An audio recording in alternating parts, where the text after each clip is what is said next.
Nos engañaron, reconoce la vocal del Consejo de la Judicatura, Yolanda Yupangui, sobre la contratación de la empresa Métricas Web. El presidente Daniel Noboa otorga amnistía migratoria a venezolanos y fija un proceso extraordinario de regularización. Jorge Glass asegura haber intentado suicidarse en La Roca. El ex vicepresidente del correísmo busca salir de prisión con un nuevo recurso de habeas corpus. La fiscal Diana Salazar afirma que no hay causales para censurarla ante la Asamblea Nacional y califica al juicio político en su contra como una revancha del crimen organizado. El gobierno de Ecuador y otros 10 países rechazan la decisión del Tribunal Supremo de Justicia de Venezuela que reconoció a Nicolás Maduro como presidente. Detienen a 7 sospechosos por transportar más de 2 toneladas de cocaína a 60 millas náuticas del puerto de Manta. El Movimiento Amigo, Reto y el Partido Sociedad Patriótica presentan sus binomios presidenciales ante el Consejo Nacional Electoral. El municipio de Quito estima adjudicar el contrato de mantenimiento del metro el próximo 3 de octubre. En el ámbito internacional, al menos 3 fallecidos y 4 heridos dejó un brutal ataque de cuchillo en un festival de Alemania. La Fiscalía de Venezuela citará al ex candidato de la oposición, Edmundo González, por presunto desacato a las leyes. Con el auspicio de Teohama Comercial, expertos en clientes exigentes. Universidad U, juega el resto de tu vida. La variedad y el servicio no cuestan más. Supermaxi, el placer de comprar. Hospital Metropolitano, tu vida es importante para mí. Programa de información apto para todo público. FM Mundo 98.1 presenta Notimundo Estelar. Noticias, entrevistas, análisis e información inmediata. Notimundo, la mejor forma de terminar la jornada bien informados. Conducción, Fausto Yepes y María del Carmen Álvarez. Dirección de noticias, María Fernanda Zavala. Dirección general, Cristian del Alcázar Ponce. Notimundo Estelar. Desde los estudios más modernos del país, este programa es transmitido en la app de OnePlus, oneplus.tv, canal 14 de Extreme, canal 14 de CNT y canal 14 y 514 de Claro TV.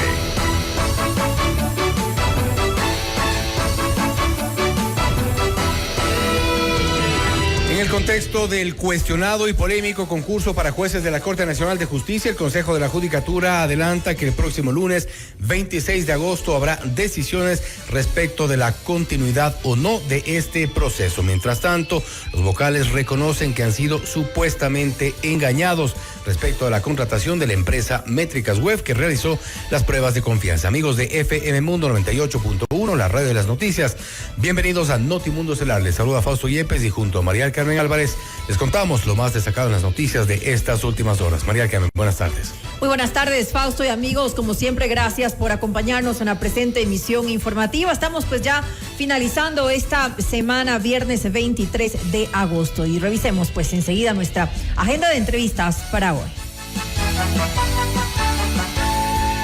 Conversaremos con el doctor Fausto Pretelín, él es politólogo y analista internacional. Nicolás Maduro, ¿triunfo o dictadura en Venezuela? Lo vamos a revisar en esa entrevista. Estaremos también en contacto con el analista político y activista social Juan Cubi para hablar sobre las elecciones 2025, una mezcla de todas las tendencias políticas en las candidaturas. Y con el capitán Ricardo Rendón, él es director regional del Centro de la Armada del Ecuador. Con él hablaremos acerca de este decomiso de droga en Manta que ocurrió en las últimas horas. ¿Hay control suficiente en la vía marítima? Pues vamos a conversarlo en esta entrevista. Y para nuestra audiencia en Cuenca, recuerden que Notimundo es retransmitido por Radio Antena 190.5 FM. El detalle de la información y las entrevistas las encuentra en redes sociales y a través de nuestras plataformas en X, en @NotimundoEC, en Facebook e Instagram estamos también como NotimundoEC. Nuestro canal de YouTube está al aire, es FM Mundo Live.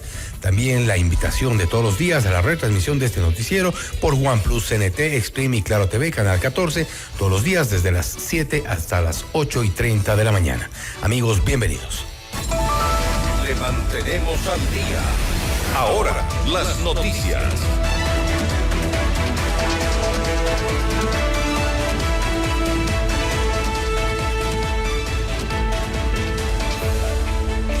La contratación de la cuestionada empresa Métricas Web posicionó al Consejo de la Judicatura en el centro de la atención por las irregularidades existentes dentro del concurso de jueces de la Corte Nacional de Justicia. En Notimundo a la Carta, la vocal Yolanda Yupanqui reconoció un error en haber confiado en la firma fantasma para la realización de las pruebas de confianza. Doctora, ¿cómo podemos pedirle a la ciudadanía confianza en nuestro sistema judicial cuando no se puede manejar un concurso de jueces sin que existan irregularidades, vengan de donde vengan? A ver, usted sabe que somos seres humanos. Nosotros, hay un proverbio muy común. Caras vemos, corazones no sabemos. Nosotros manejamos cantidad de empleados. Nosotros manejamos cantidad de directores, de autoridades, tenemos provincias y tenemos millón de problemas. Usted dice, caras vemos, corazones no sabemos, pero a mí me parece que le vieron la cara a ustedes y también al pueblo ecuatoriano. No, a ver, no es que nos vieron la cara, lo que pasa es que confiamos en que esas personas eran lo suficientemente probas, pero ellos pasaron por un concurso, se les revisó las hojas de vida, se les hizo una entrevista y sí, ahí sí nos engañaron dando una imagen que no tenían, pero todavía no podemos decir quién fue el culpable. Confirma lo que digo, nos vieron la cara tanto a ustedes como a nosotros. Le agradezco muchísimo por habernos acompañado. Posiblemente. Yupanqui adelantó que el próximo lunes 26 de agosto el Consejo de la Judicatura se instalará en sesión para adoptar una decisión con respecto a las irregularidades en el concurso para jueces de la Corte Nacional de Justicia. Acabamos de ponernos de acuerdo en que no vamos a esperar el último día del informe del señor Contralor. ¿Por qué? Porque él ya salió a declarar que eso saldrá a mediados de septiembre, más 40 días. Y eso es mucho esperar. Entonces, el día lunes vamos a hacer un pleno. Hasta tanto estos días, sábado y domingo, vamos a trabajar con los informes que nos vayan entregando y allí ya vamos a decidir y les vamos a hacer conocer cuáles son los pasos que vamos a dar. De hecho, como le digo, no vamos a poner como plazo la entrega del informe de Contraloría. ¿Por qué? Porque los problemas que se están suscitando no solo atañen a Contraloría, los problemas que estamos viviendo atañen al proceso administrativo. Por otra parte, se refirió a la contratación de Milton Daniel Calle, hijo de la jueza Enma Tapia, y aseguró que el exfuncionario es una persona proba. A ver, yo les llevé conmigo. Entonces, él es una persona cercana profesionalmente a usted. Claro, sí, él trabajó conmigo desde el mes de mayo, junio, julio, agosto, septiembre, trabajó conmigo, ahí en la unidad de acceso a los servicios de justicia. Yo lo conocí durante estos 5 meses, únicamente en el ámbito profesional. Él manejaba justicia juvenil restaurativa. ¿Usted asegura que este joven, que este señor Calle Tapia, que es hijo de la jueza que está investigada por cohecho, es una persona proba, porque no solo la ascendió usted, sino también la ascendió la señora Goyes, ¿verdad? Sí. Con el abogado Tapia jamás he tenido ningún problema de ninguna clase, porque además de ser puntual, no tengo por qué decirle y ni me está preguntando, pero él nunca llegó a las 8 de la mañana, él siempre estuvo a las 7:30 de la mañana para enterarse qué es lo que tenemos que hacer. una vez culminado el receso legislativo, el Consejo de Administración Legislativa resolverá sobre la reactivación del juicio político en contra de la fiscal general Diana Salazar, luego de que ella pidió la continuación del proceso. En una entrevista con Ecuavisa, Salazar insistió en que no existen causales para ser censurada en el Parlamento. Yo estoy segura de que no existen razones, ni políticas ni jurídicas, para ser objeto de censura. ¿Por qué? Se ha dicho que este es un juicio político y que no se ventilará en derecho, que será técnico-jurídico. Sin embargo, la interpelante ha indicado y ella asegura que no conoce de derecho y que esto únicamente se manejará en el ámbito político, como usted bien lo dice. Sin embargo, las causales entre las causales de incumplimiento se me señalan varias motivaciones que no son otras que responden a temas que ya se han ventilado en audiencias ante los tribunales y que por la contundencia con la que ha actuado la Fiscalía General del Estado hemos logrado obtener sentencias. Y entonces lo que no pueden ganar en los tribunales tratan de ganar ante el tema en el plano político. La fiscal general se refirió a su calificativo de narcojuicio político planteado por el correísmo y sustentó su postura en la infiltración del crimen organizado en instituciones públicas.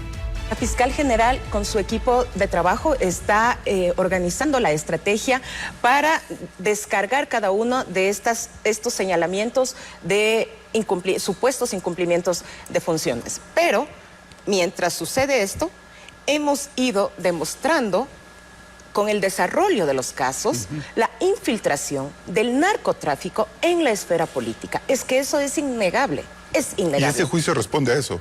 Por supuesto, porque es una retaliación. Imagínense, lo que quieren es sacarme de la fiscalía, quieren debilitar los casos con el único fin de generar y buscar impunidad. A la cabeza del Consejo de la Judicatura se encontraba uno de los operadores del narcotraficante Norero.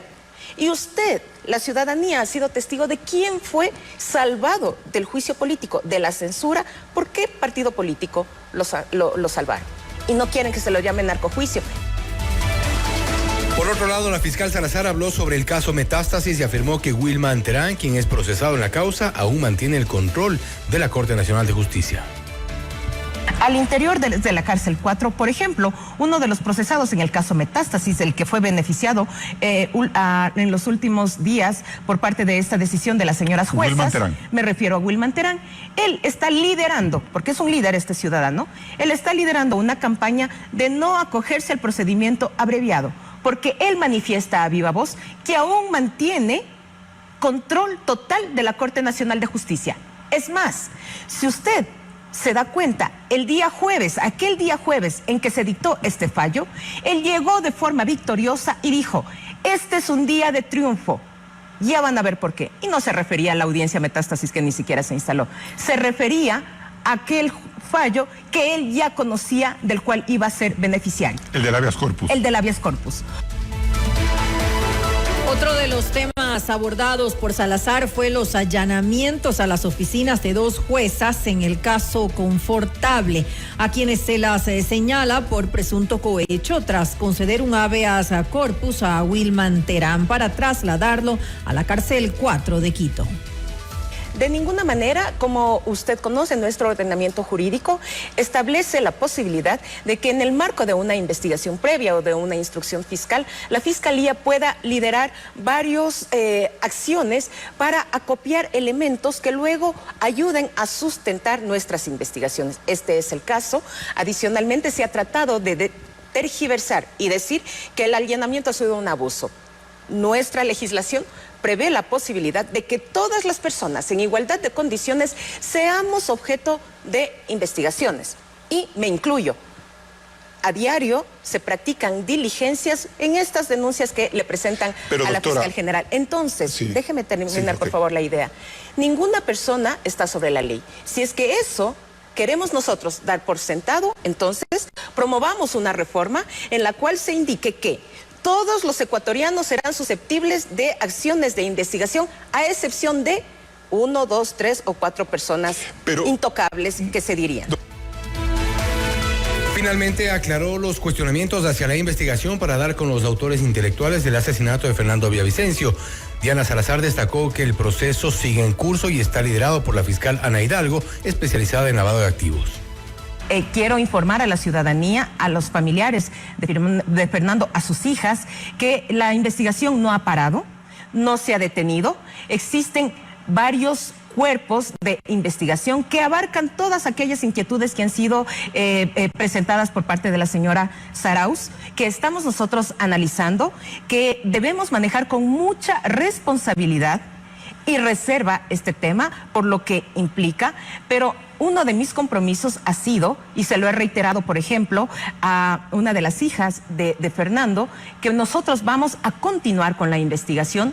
Ella está consciente del avance de las investigaciones. ¿Usted habló con Amanda Villavicencio? Hemos conversado con Amanda y adicionalmente que hay que proteger la integridad de quienes están formando parte de la investigación, porque si los nombres, las investigaciones se filtran, si ya asesinaron a los sicarios, si ya asesinaron a Fernando, no podemos manejar con ligereza la información.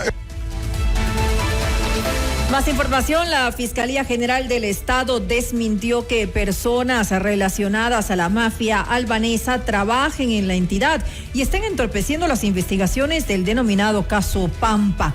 Sobre los avances conseguidos después del operativo de febrero pasado, el Ministerio Público recordó la situación de los señalados en la causa, algunos ya detenidos por el delito de lavado de activos. La institución indicó que el presunto líder de la mafia albanesa, Dritan Jika, uno de los 13 señalados en el caso, ya no se encontraba en el país en el momento del operativo. Dijo también que otros de los investigados se encuentran privados de su libertad en España, donde también se realizaron operativos coordinados con la ayuda de la policía de ese país.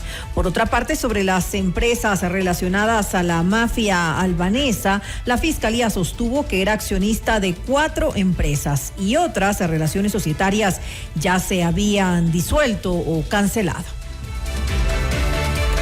Este viernes se reinstaló la audiencia de apelación del habeas corpus presentado por el ex vicepresidente Jorge Glass, con el que busca salir de la cárcel de máxima seguridad de La Roca. En la diligencia, el ex segundo mandatario aseguró que existe una presunta vulneración al derecho a su salud dentro del centro penitenciario, por lo que sugiere completar su condena en arresto domiciliario. Además, relató haber tomado 60 pastillas para suicidarse. Sin embargo, logró estabilizarse en 2 casas de salud en Guayaquil. Esta no es la primera vez que Glass presenta un recurso de este tipo para salir de prisión. En anteriores audiencias incluso afirmó haber sufrido mordeduras de ratas en su celda. Luego de 3 horas de diligencia se cerró la etapa de apelación y se informó que la sentencia será remitida por escrito. Usted está escuchando Notimundo. Periodismo objetivo, responsable y equitativo. Durante los últimos días, partidos y movimientos políticos presentaron sus binomios presidenciales ante el Consejo Nacional Electoral, a pocos meses de los comicios generales del 2025. Esta es la entrevista de Fausto Yepes, hoy con... El contacto a esta hora es con el licenciado Juan Cubi, analista político y activista social, para hablar sobre las elecciones 2025, una mezcla de todas las tendencias políticas en las candidaturas. Hemos visto de todo y no ha pasado incluso lo siguiente, que es lo que se espera, las alianzas. Juan, gracias por estar con nosotros. Fausto Yepes le saluda, bienvenido. Buenas noches, Fausto, gracias por el espacio.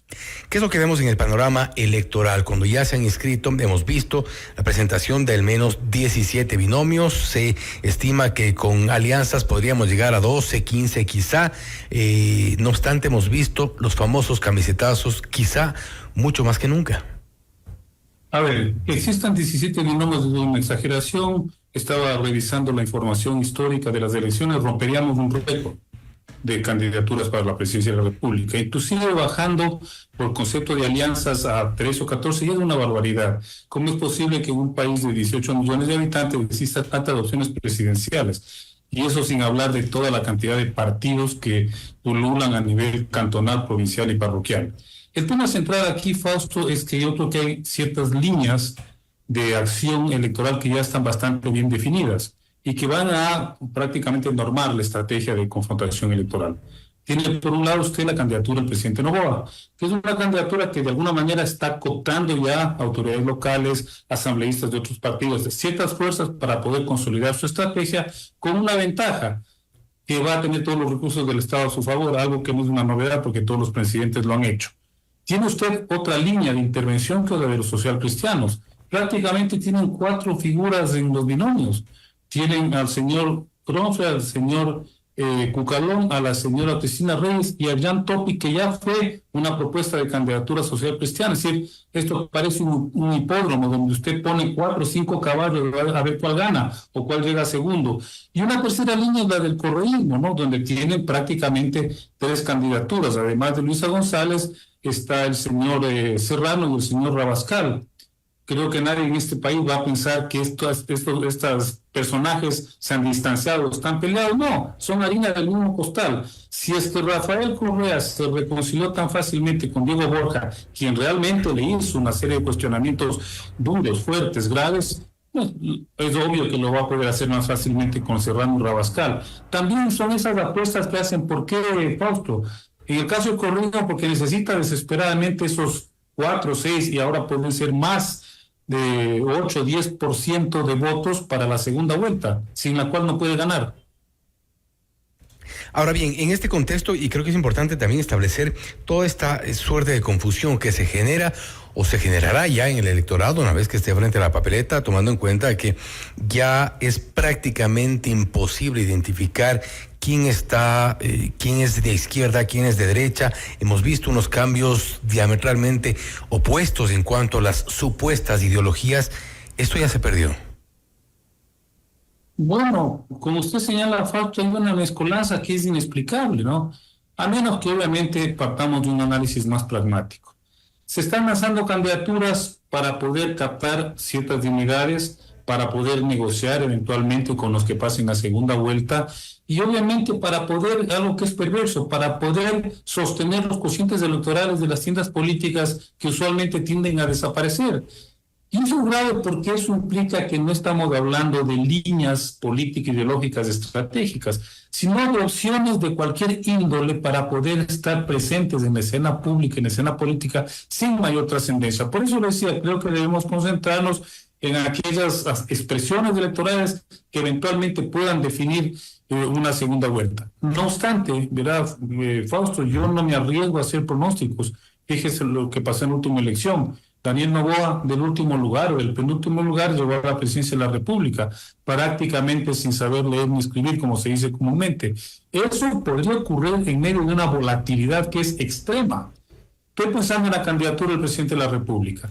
Si la crisis energética se prolonga y se agrava, su campaña, su candidatura puede sufrir un apagón y quedarse en el camino.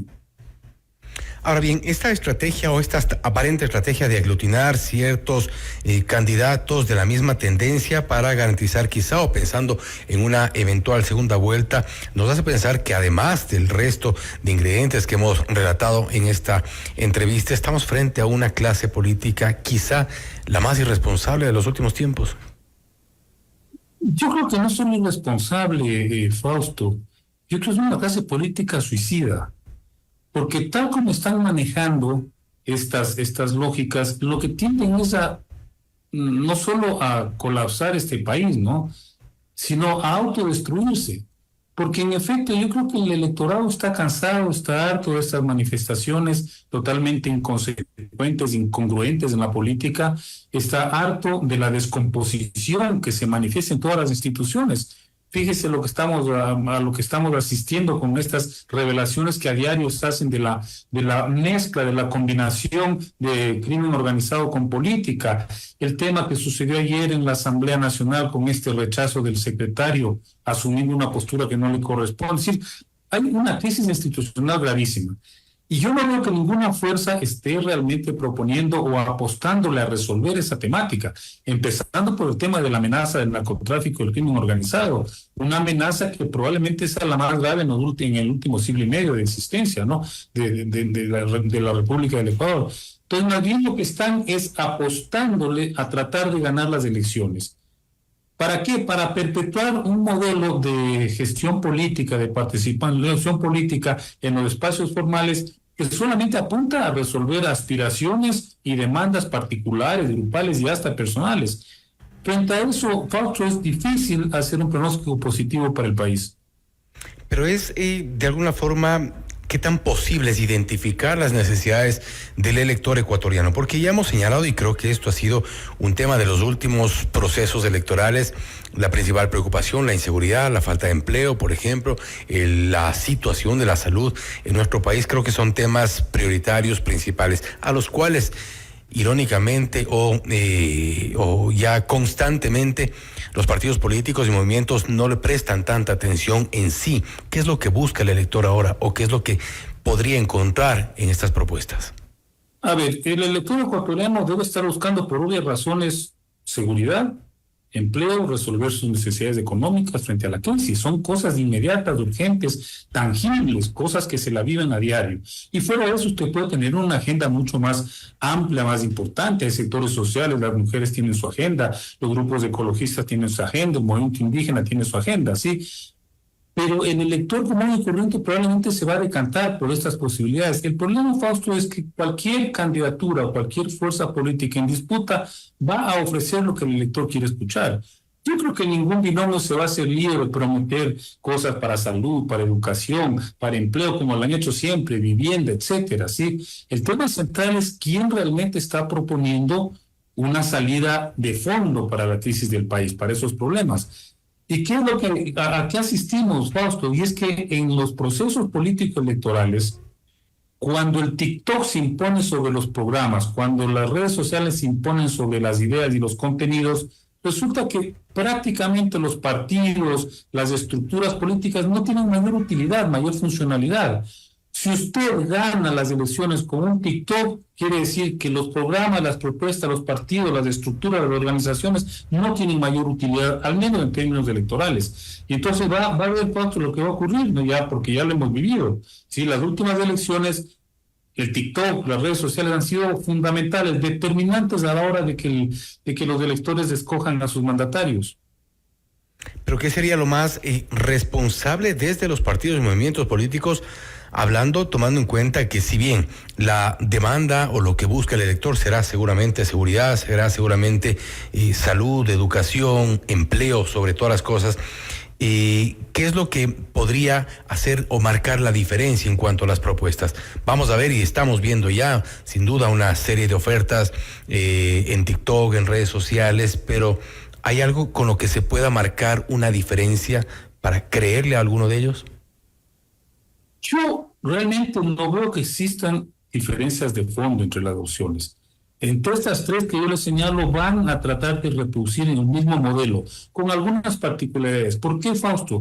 Porque la disputa político-electoral en este país hace tiempo que dejó de ser una expresión de las fuerzas y de las tendencias sociales para convertirse en una acción muy puntual de grupos concretos de poder. Entonces, estos grupos lo que hacen es buscar formas de alineamiento con el eventual ganador.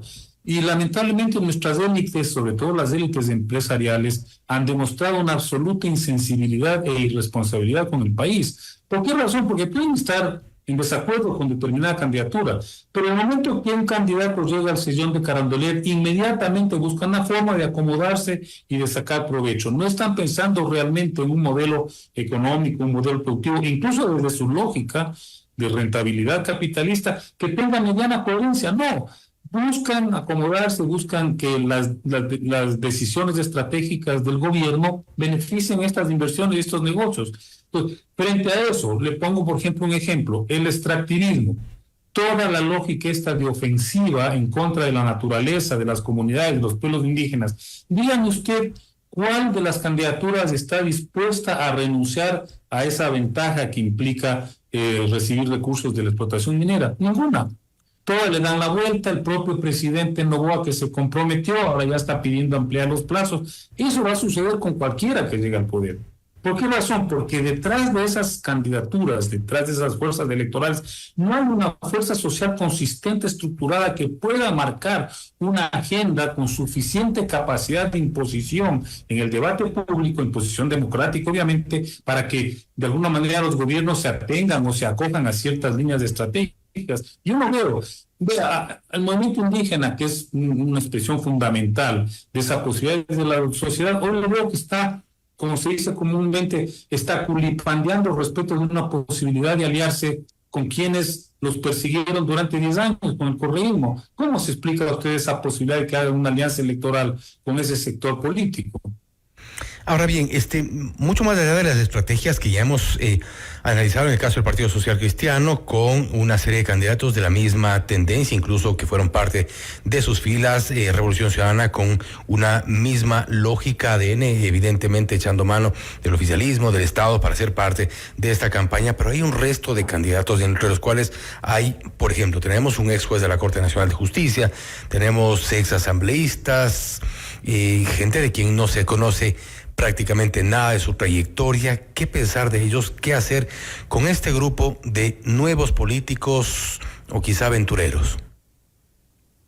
A ver, voy a retomar lo que he leído en varios análisis en estos días, ¿no? Parece que fuera la competencia por el 1%. Si en las elecciones pasadas no recuerdo cuántas candidaturas sacaron menos del 1%. Y eso implica una absoluta falta de seriedad respecto de un proceso electoral.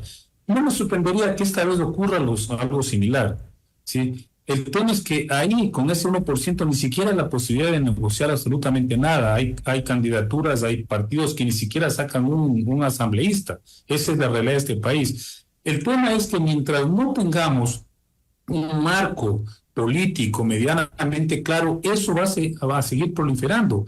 Un país como el nuestro, con 260, 270, ya no sé ni el número, de tiendas electorales en los distintos niveles y con 17 binomios, que incluso si se reducen son una exageración, no tiene posibilidades de una construcción democrática de las relaciones políticas, Fausto. ¿Qué es lo que va a suceder con la asamblea? Va a ser igual una asamblea dispersa, llena, como usted acaba de señalar, llena de aventureros que irán a ver qué sacan durante los 4 años que dure su mandato, cómo negocian cosas personales, particulares o grupales o de sectores empresariales, y el país seguirá a la deriva. Entonces, yo personalmente veo que esa enorme dispersión puede ser una de las mayores amenazas para una eventual o mediana estabilidad política en el Ecuador. Sin duda, una desoladora proyección de la política en nuestro país, Juan. Sí, lamentablemente es bastante grave. Hay un proceso de descomposición institucional que la estamos viendo a diario, no me lo invento yo. Acabo de ver la entrevista con la fiscal general y lo que refleja a nivel de esa incidencia o esa metida de mano de grupos delincuenciales, de grupos interesados, de políticos en la función judicial es gravísimo. Es real. Fausto, y claro, no hay que perder la esperanza, no hay que perder el ánimo, ¿no? Pero hay una realidad bastante complicada. Este proceso de desinstitucionalización de la cual quieren sacar provecho algunas fuerzas políticas es una medida absolutamente absurda, irresponsable, porque el descalabro institucional no lo va a poder resolver nadie desde ninguna óptica. Entonces estamos enfrentando una situación complicadísima. Los partidos no funcionan, han perdido legitimidad, la sociedad busca otras formas de expresar sus anhelos y sus expectativas en el mundo de la política que ya no son los partidos. Pero hasta que no resolvamos eso, Fausto, corremos el riesgo de estar a merced de estas lógicas mafiosas, ¿no? Porque hay que darlas con su nombre, mafiosas, no desde la delincuencia, sino desde la política, que es aún más grave. Crítica a la situación y desoladora, por supuesto. Juan Cubi, nuevamente gracias por su tiempo, gracias por haber estado con nosotros. Muchísimas gracias, Fausto. Ha sido el licenciado Juan Cubi, analista político y activista social, hablando sobre el proceso electoral del 2025. Esta mezcla de todas las tendencias políticas en las candidaturas y un récord histórico en el número de binomios. Nada menos que 17 hasta el momento. Será de ver cuáles terminan ya después de las alianzas. Ha calificado a Juan Cubi como una barbaridad esto que hemos visto en esta previa de las elecciones 2025. Esto es Notimundo Estelar, siempre bien informados. Usted está escuchando Notimundo. Periodismo objetivo, responsable y equitativo.